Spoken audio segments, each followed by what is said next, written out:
Okay, so when it comes to a month and using this more for planning, I take a look at the overarching theme for a month. And, it's kind of like pulling cards. Even if you just randomly flip to a section of the book, you're going to find that somehow the theme or the message can add, how do I want to say? It can add something to that month for you. It can add wisdom, or it can add insight, or it can add just hope, really. And so the theme for this month is you've been doing the work, reflecting, reviewing, revisiting your dreams. Take a moment to celebrate successful milestones. So there's that harvesting energy that naturally comes in with August. While there's still work to be done, you're heading in the right direction. Yay! Keep your eyes open for the wave of opportunity that's coming your way. Oh, how cool. Because, I get chills. That really lines up with today's energy with the Fool. Okay, so the citrine crystal, I courageously stand in my power and take action for my highest good. A ritual if I want for the month, just to kind of give my month some flavor, could plant a seed and nurture that seed. But the biggest thing here is I just take note that there's going to be a full moon in Aquarius on August 1st. The sun is in, so I just take note of where's the sun when we start the month. Well, the sun is in Leo, but it's going to shift into Virgo, and it's going to shift somewhere around 9/22. And if I wanted to know specifics, I could go to that moon calendar. I could just Google, when do we go into Virgo energy? Oh, hold on, August 22. Why did I say 9? August 22nd. The new moon is going to be in No, that doesn't make sense. New moon should be in Virgo because new moon is on the 16th.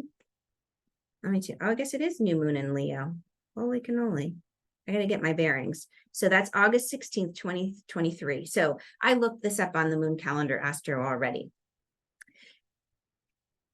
I'm wondering if I should give you another tip. I'll save that tip for later. It's a little kind of trick to figure out which new moon or full moon it might be. As long as you know where the sun is, you can always know what the new moon and full moon is. It's a fun little trick. So new moon, if the sun is in Leo, the new moon will be in Leo. If the sun is in Leo, I'll give you the trick. The moon, the full moon is always going to be in its opposite sign. And the opposite sign to Leo is Aquarius. Okay, so that's a little trick. Hopefully it didn't confuse you. If it did, in one ear, out the other. Okay, so once I kind of have that set, something to take note of, which is really special this month, which you may not realize until you kind of fill out the planner. So again, this is dateless. I just went in and I numbered 1 to 31. And then the idea of this is to get you used to the phase of the moon, to seeing, it's full. And as it's full, after it's full, it starts to wane. And as it wanes, it works its way to the new moon. And then from new moon, it's going to wax and it's going to go to full moon. Why is this important? It's another pattern to take note of. Full moons, generally speaking, not always, but generally speaking, we're energized. We have a lot of excitement. It might be hard to sleep. So you might say, oh my gosh, there's a full moon on Tuesday.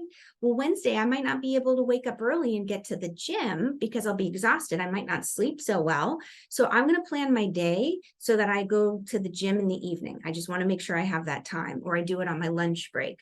Or you could say, full moon on Tuesday. I have a lot of energy. So maybe I want to plan to, do some extra work around the house or some projects. New moon mid-month. You say, well, new moons typically, again, you're going to note your pattern soon enough as you're just taking note.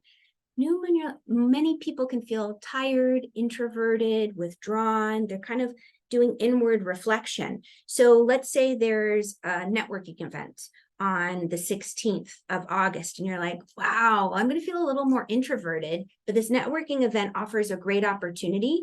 So how can I feel engaged and present when I might be more introverted? Well, maybe I bring a friend with me so that, I don't feel alone, like I've got to work so hard to meet people. It's easier to meet someone when you're with someone, to meet new people. Maybe you wear the color red that day to energize you, to help bring more confidence. But again, ahead of time. You're not like, oh man, that was a bummer. That would totally, that event was a bust, because they're like, no. It's just I might have felt a little more introverted that day. And you can also take note that that new moon is going to be in Leo. And Leos who love the spotlight, they might be a little bit more withdrawn that day. Here's a really cool thing about planning like this is you're going to notice that on August 30th, we have a second full moon in the month. And this second full moon is happening in Pisces because Virgo, the sun's going to move into Virgo sometime around the 22nd or 23rd. So I'm going to just make a little symbol for myself. You can use this also, let's say if you don't want to draw each, so each little moon like this.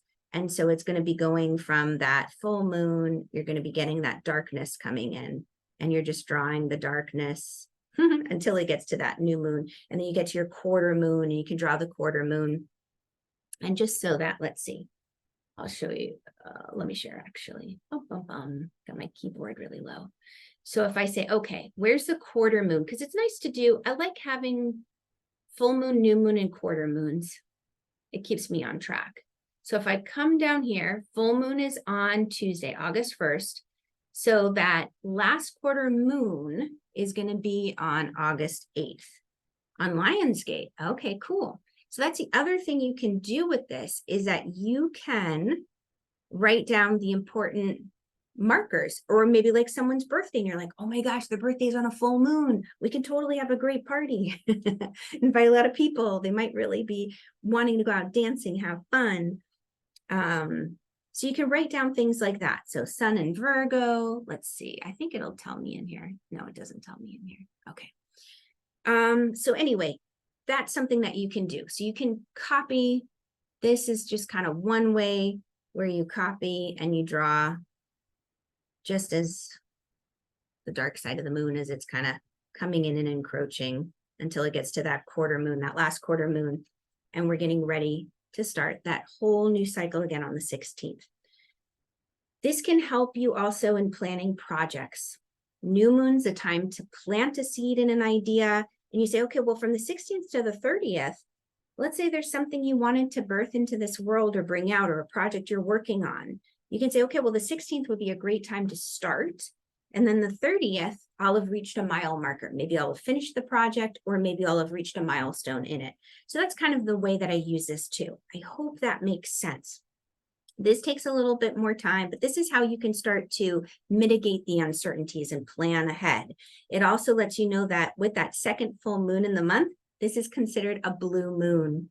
And the cool thing with that blue moon is you're like, oh, once in a blue moon, what's going to be special about this moon in Pisces? I may want to pay attention to it a little bit more. Might be a cool opportunity around that. So typically we have 13 moons in a year. So there's often that we'll have like a blue moon once a year. But anyway, month, I write up here, August. The other thing you can do again to plan ahead is you can say, okay, well, the full moon that's happening on August 1st tomorrow, I'm going to pull a card for it. And you can say, whatever question you want. What's the most important thing I know about it? How can I harness this energy? What can I do to make the most of it? You can say things like that. But I'm going to ask, what do I need to know about this full moon on August 1st? And so what I get is rest, which is really interesting because it's Four of Swords. So I just kind of write down what it is and I write rest. Why is this interesting? Well, typically full moons are active and energizing. Get out there, do this. You're going to be able to get a lot done. But I might find the necessity to retreat and rest and just kind of step away from the world. It might be too much energy for me. So I'm going to take a note of that. So the next thing I'm going to do is I'll put that back into the stack and I'm going to just plan ahead for Leo. When the new moon is in Leo on the 16th, what's the most important thing that I know? Again, this is just another little layer of insight to help. Romance. Hello. And with Leo, hubba, that would be a great date night. So for me, I know Knight of Cups, which is romance. So, maybe that's when I go see the Barbie movie finally and have some fun.